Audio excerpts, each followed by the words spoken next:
Ladies and gentlemen, please welcome to the stage Robert Fiske Jr. of Davis, Polk, and Wardwell.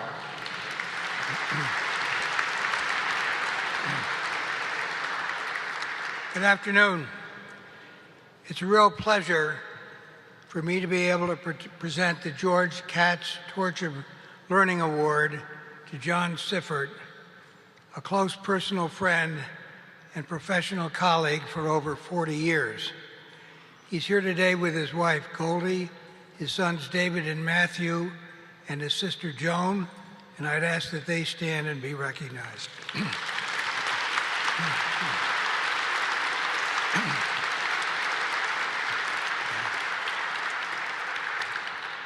I first met John in 1976 when I came in as United States Attorney for the Southern District, and John was an assistant in the office who Paul Curran had the good sense to hire following a clerkship with Murray Gurfein.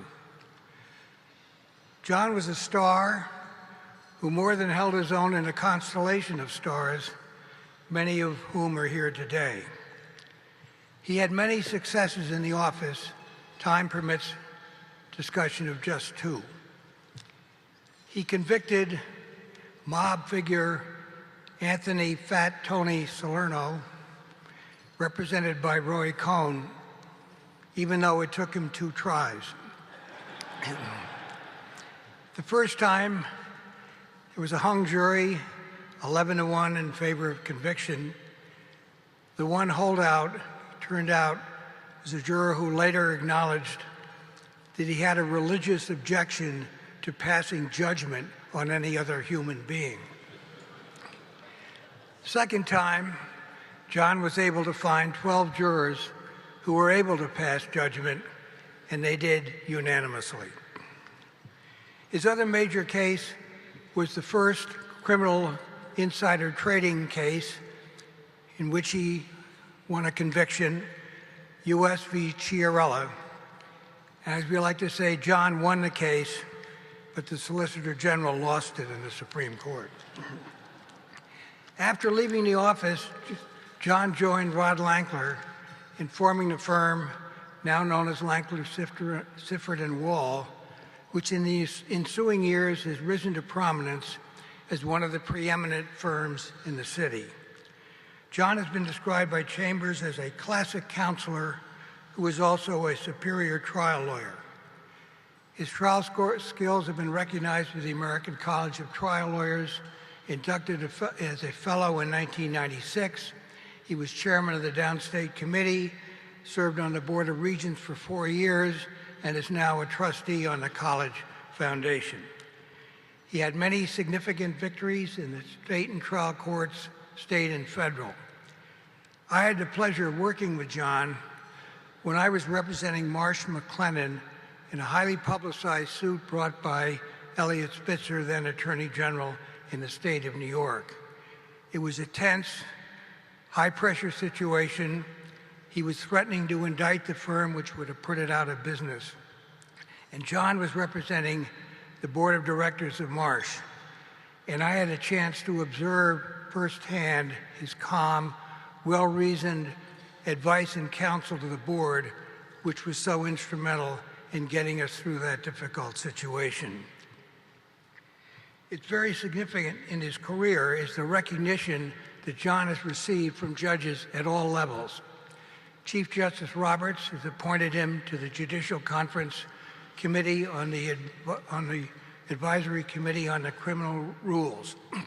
He's currently serving as a special master and mediator appointed by Judge Wood in the case of Galino versus the Board of Education, a case brought by public school teachers of color throughout the city, alleging that the use of discriminatory test and licensing rules deprive them of equal salaries, pensions, benefits, and seniority.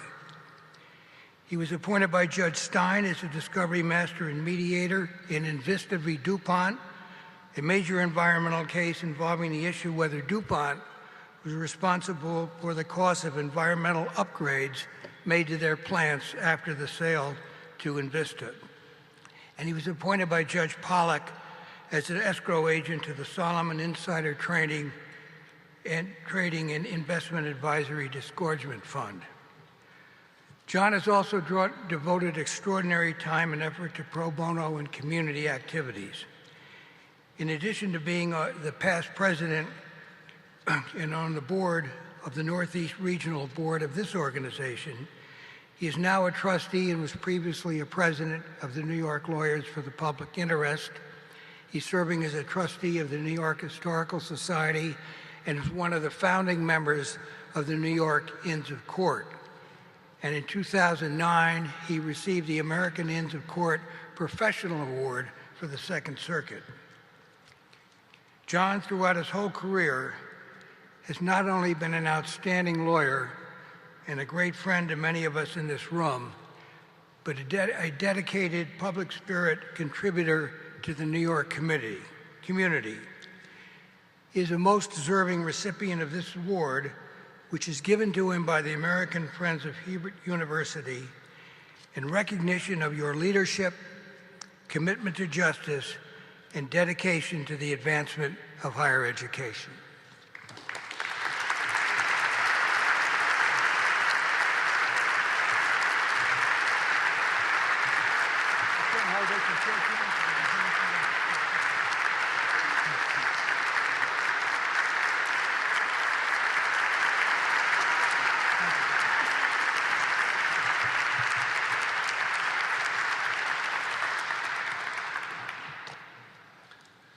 Bob, thank you for that kind introduction. I'm particularly grateful that those kind words came from you. Someone once said that the sign of a great man is that the closer you get to him, the greater he seems.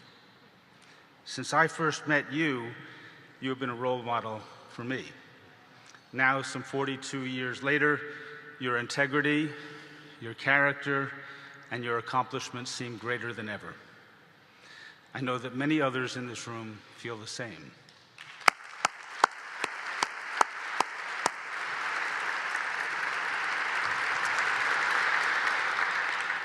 Now, I have to confess that I'm really glad that you all weathered the heat and the steamy subways, because it's so much fun for me to see so many friends.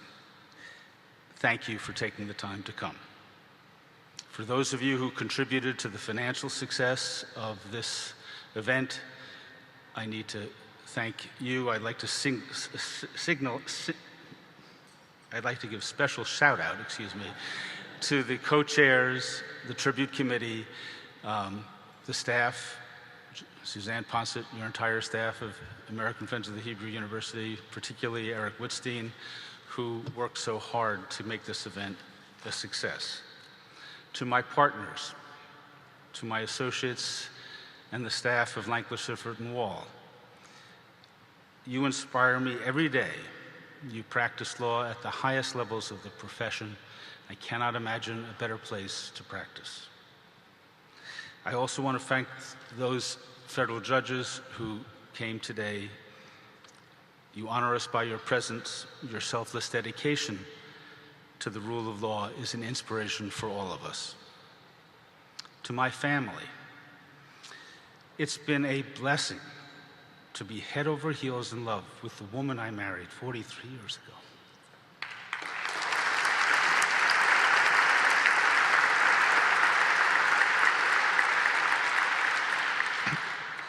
And we have been blessed by sharing our love with our two sons, David and Matthew.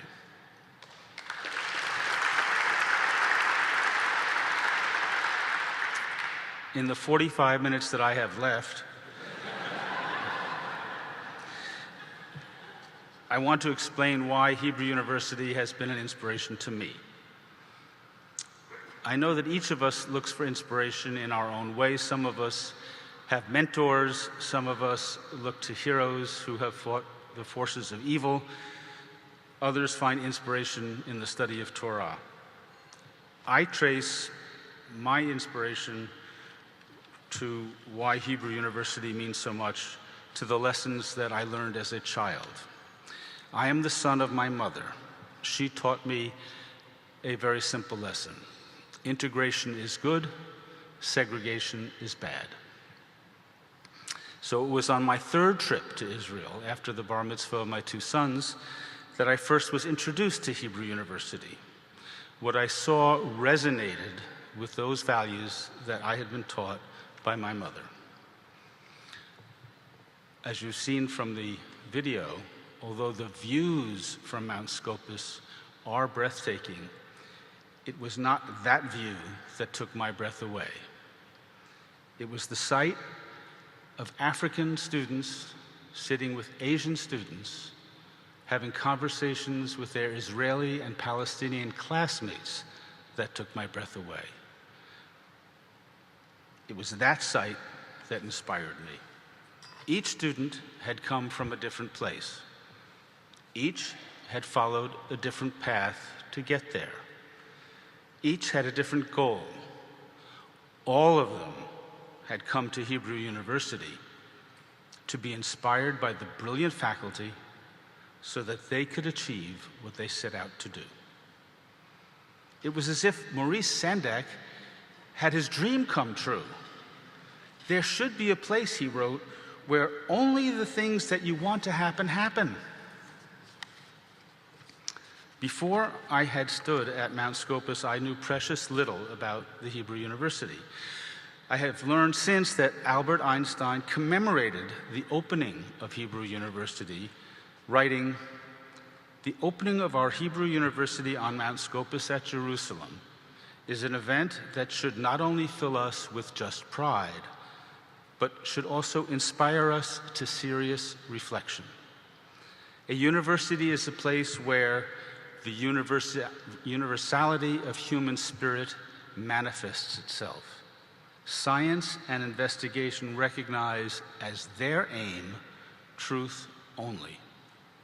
Today, nearly 100 years after the laying of the cornerstone, Hebrew University remains an oasis for science and investigation in a region in the world where you would least expect to find it. It is a place where the aim is truth only.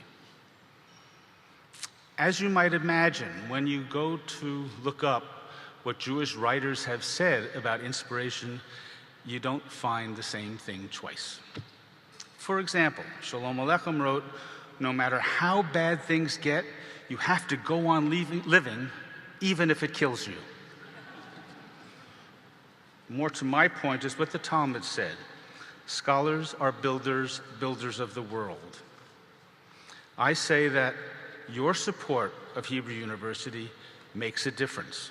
By supporting Hebrew University, we help its scholars to build that better world. I encourage each of you to visit Hebrew University to bear witness to the achievements of its scholars. I am sure that you will come away as inspired as I was. For your support of Hebrew University, for coming today, and for this Torch of Learning award, I thank you.